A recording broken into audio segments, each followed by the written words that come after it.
तेजस्वी यादव जो नौमा फेल हैं, हाँ, खुद नौमा फेल है, न पढ़ाई किए न खेल में भी फेल हो गए, हाँ, और वो बिहार को बनाने की कल्पना करते हैं, कौन विश्वास करेगा। क्योंकि अपने तो पहले ठीक थे, लेकिन अभी थोड़ा सा दिमागी हालत इनका खराब हो गया है। कैसे?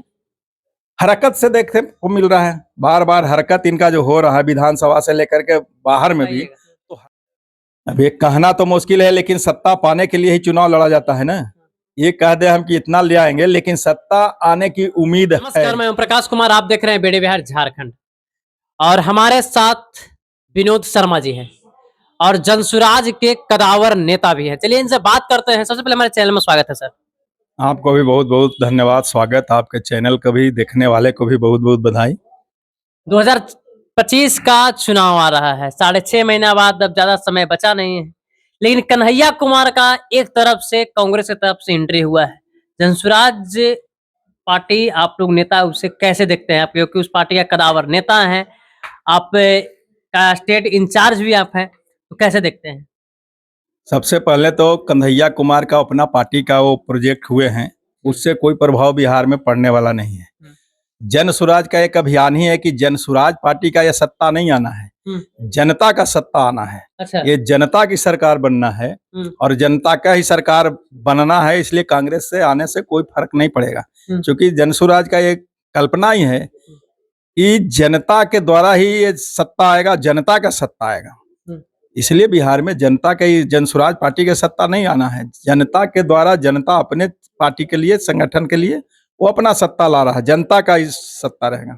आप जनसुराज पार्टी से जुड़े थे, तो किस मकसद लेकर के जुड़े थे? बिहार का बदलाव के लिए, बिहार में अच्छा हो, बिहार विकसित हो, बिहार का नव निर्माण हो, बिहार के युवाओं का रोजगार अभियान है। पहले आप किस पार्टी में थे? तो भारतीय जनता पार्टी में रहे। छोड़ने का रीजन? छोड़ने का रीजन स्पष्ट है, एक बार और भी इंटरव्यू में दिया था कि छोड़ने का रीजन यही है कि जो उद्देश्य से भारतीय जनता पार्टी खड़ी हुई थी, वो उद्देश्य से वो भटक गई। वो अपना जो सिद्धांत, अपना जो विचार था अटल बिहारी वाजपेयी से लेकर दीनदयाल जी के उपाध्याय तक का, उसके बाद जो अभी की भाजपा हो गए, नरेंद्र मोदी और अमित शाह जी का जो भाजपा है, ये भटक गए रास्ता से, अपने सिद्धांत से। तो मैं उस समय से हैं कि जब अटल जी सरकार में थे, अटल जी के नेतृत्व में भी हम काम देखे हैं, तो फिर हम भी भटक गए। उनका जब भटकाव हुआ तो हम उस पार्टी को छोड़ दिए, क्योंकि ये सिद्धांत, मूल सिद्धांत जो था उससे ही अलग हो गए। जनसुराज पार्टी को आपका जो विरोधी टीम है बोल रहे हैं कि बी टीम है। विरोधी तो बोलेगा ही ना, ये राजनीतिक बात है, राजनीतिक में कोई सपोर्ट थोड़े करेगा। विरोधी का तो विरोध में बोलना है, भाजपा वाला बोलेगा कि उसका है, वो बोलेगा उसका है। तो ये तो राजनीति का ये पहला ही स्टेज है, इस सारे लोग विरोध में बोलेंगे। ये तो नहीं ना है कि आप लोग पूरा सभी को बांध लीजिएगा फिर वोट करवा दीजिएगा भाजपा में? ऐसा तो नहीं है। प्रशांत किशोर स्वयं बोलते हैं कि जो हम कहेंगे वो कथनी और करनी में कोई अंतर नहीं आएगा। कभी किसी मुद्दा पर देख रहे हैं कि जिसका भी कोई के पक्ष नहीं ले रहे हैं, सबका जो अवगुण है उसको इन्होंने जनता के बीच में रख रहे हैं, चाहे वो नरेंद्र मोदी जी का हो, नीतीश जी का हो या तेजस्वी जी का हो, तो सबके बारे में बता रहे हैं कहाँ त्रुटि है। आप इस पार्टी में जुड़े, आपका युवा पार्टी बताया जाते है तेजस्वी यादव का, जो कहते हैं कि हम अगर आएंगे तो नौकरी देंगे, रोजगार देंगे, उस पार्टी में भी जुड़ सकते थे आप? इनका तो 15 साल राज चला ही पहले, इनके पार्टी का तो सब कुछ लोग देख चुका है। तेजस्वी यादव का नहीं ना चला था? तेजस्वी यादव तो अभी नए आए हैं। तेजस्वी यादव जो नौमा फेल हैं, खुद नौमा फेल है, न पढ़ाई किए न खेल में भी फेल हो गए, और वो बिहार को बनाने की कल्पना करते हैं, कौन विश्वास करेगा। क्योंकि अभी देखिए झूठा प्रचार कर रहे हैं, क्योंकि जान रहे हैं कि सत्ता तो आना नहीं है। तो हर एक महिला को 2500 रुपया हम मासिक देंगे, उनको यही मालूम नहीं है कि 2500 दोगे कहाँ से दोगे। बजट ही बहुत कम है और बजट से ज्यादा ही घोषणा कर दिए, तो कहाँ से? तो खाली पुलाव पकवा रहे, पब्लिक को ठग रहे हैं, मतदाता को ठग रहे हैं, झांसा दे रहे हैं, तो इन पर विश्वास कौन करेगा। आप लोग का भी तो 5 गो एजेंडा है, 5 एजेंडा लेकर के आप मैदान में कूदे, आप लोग भी तो झांसा देख सकते हैं। नहीं नहीं, वो तो स्पष्ट है, वो एकदम आंकड़ा के साथ है, पैसा का उपाय के साथ है, वो जो बोला गया है से उसमें कहीं कोई कोर कसर नहीं। कैसे माना जाएगा कि आप अगर जो बात को 5 जो आपका एजेंडा है पटल पे उतरेगा? यहाँ के संसाधन से उतरेगा, उतना संसाधन है, माने वृद्धावस्था पेंशन का जो बात है। नीतीश कुमार अभी मुख्यमंत्री हैं भी, तो कैसे देखते हैं आप इन्हें? अपने तो पहले ठीक थे, लेकिन अभी थोड़ा सा दिमागी हालत इनका खराब हो गया है। कैसे? हरकत से देखने को मिल रहा है, बार बार हरकत इनका जो हो रहा है विधानसभा से लेकर के बाहर में भी, तो हरकत से ही ना पता चलता है कि इनका दिमागी हालत क्या है। ऐसे हम लोग साथ में थोड़े हैं, लेकिन जो देख रहे हैं, टीवी पर देख रहे हैं, कार्यक्रम में देख रहे हैं, इनका हरकत से पता चल रहा है कि रोजगार बहुत दे रहे हैं। नहीं, रोजगार तो अभी तक नहीं हुआ। सर्विस नौकरी दिए हैं, नौकरी में ऐसा नहीं कहा। रोजगार का पोस्टर लगा हुआ है हर जगह, कहीं भी देख लीजिए तो लगा हुआ है रोजगार मतलब नीतीश सरकार।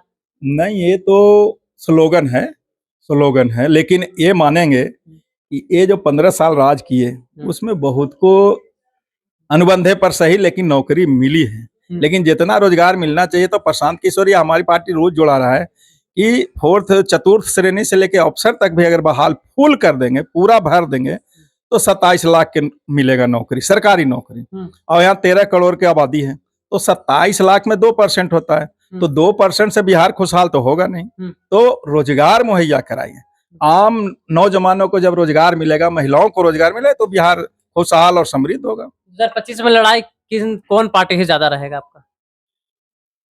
2025 में तो लड़ाई लौक ही नहीं रहा है, क्योंकि एक तरफ जनता स्वयं इसका निर्णय ले रहा है और एक तरफ लोग प्रलोभन दे रहे हैं, और सारे इन लोग को सारे के कार्यकलाप देख चुकी है जनता बिहार की। किसी को कुछ कहने की जरूरत नहीं है, बदलाव चाह रहा है बिहार की जनता। कितना सीट आप लोग लाइएगा? अब ये कहना तो मुश्किल है, लेकिन सत्ता पाने के लिए ही चुनाव लड़ा जाता है ना। ये कह दे हम कि इतना ले आएंगे, लेकिन सत्ता आने की उम्मीद है, आ सकता है सत्ता। अगर आप लोग सत्ता में आते हैं, मुख्यमंत्री किनको बनाइएगा? मुख्यमंत्री तो जो योग्य होंगे, जो सारे लोग बैठ करके राय मिलावे। प्रशांत किशोर तो स्वयं कहते हैं कि हमको नहीं बनना है, लेकिन उसी में से जो अच्छे होंगे, जो योग्य होंगे, उनको चयन हो जाएगा। बिहार में अभी देखा जाए तो सबसे ज्यादा क्राइम बढ़ा हुआ है, और मतलब जहां भी देखा जाए तो कभी प्रशासन को मार दिया जाता है, तो मतलब इस प्रकार से मतलब है, तो ये कैसे आप देखते हैं इसे? क्राइम जहां तक बात है, तो क्राइम तो और बढ़ेगा अभी। क्यों बढ़ेगा? क्योंकि जितने लोग हैं सब कर्तव्यहीन हो चुके हैं बिहार में, चाहे नेता हो, पदाधिकारी हो, पुलिस अफसर हो, सबके सब इन लोग जो दिन में क्राइम कर रहे हैं, दिन में लूट रहे हैं जनता का पैसा, उन पर कोई कार्रवाई नहीं है। तो जो बेरोजगार है, जिसको कोई काम नहीं है बिहार में, क्या करेगा? वो तो लूटेगा ही ना, वो तो क्राइम करेगा ही। क्राइम तब रुक सकता है, कोई सरकार नहीं रोकेगा जब तक इन लोग व्यवस्था नहीं चेंज करेगा, अपने में सुधार नहीं लाएगी पुलिस, पदाधिकारी, नेता, क्योंकि सारे लोग पढ़ लिख गए हैं, नौजवान, तो इन लोग का जो कारनामा है वो देख रहा है। लास्ट प्रश्न रहेगा, जनसुराज गठबंधन करेगा किसी से कि नहीं? अभी तक तो कोई विचार नहीं है, सीधा सीधी बात। अभी तक किसी कीमत पर बोला जा रहा है। हमारे जो प्रशांत किशोर सूत्रधार है इस पार्टी के, कुछ हैं तो नहीं वो पदाधिकारी, लेकिन सूत्रधार हैं, उन्हीं के द्वारा संचालित हो रहा है ये पार्टी। तो उनका स्पष्ट आदेश है या मानना है कि हम किसी से समझौता नहीं करेंगे, चुनाव के पहले और चुनाव के बाद भी। अगर कम सीट लाते हैं और आपको किसी से गठबंधन करना करके अगर सरकार बना रहे हैं, तो किस पार्टी से मतलब कीजिएगा? नहीं तो एकदम साफ बोले हैं कि फिर हम छोड़ देंगे, राष्ट्रपति शासन लगे फिर से चुनाव होगा, लेकिन हम अकेला ही बनाएंगे तो अकेले, और नहीं तो चुनाव होगा तो चुनाव होगा, फिर से चुनाव हो जाएगा। इसलिए हमारे साथ जनसुराज के कदावर नेता थे, लेकिन जब मुख्यमंत्री बनाने का जब बात आया कि अगर आपका सीट कम आता है, तो इनका विचार था आप सुने। बाकी इनका विचारधारा को आप किस नजर से देखते हैं, आप कमेंट जरूर कीजिएगा। बाकी नेक्स्ट वीडियो में फिर इनके साथ हम मिलेंगे, तब तक के लिए धन्यवाद। जय हिंद।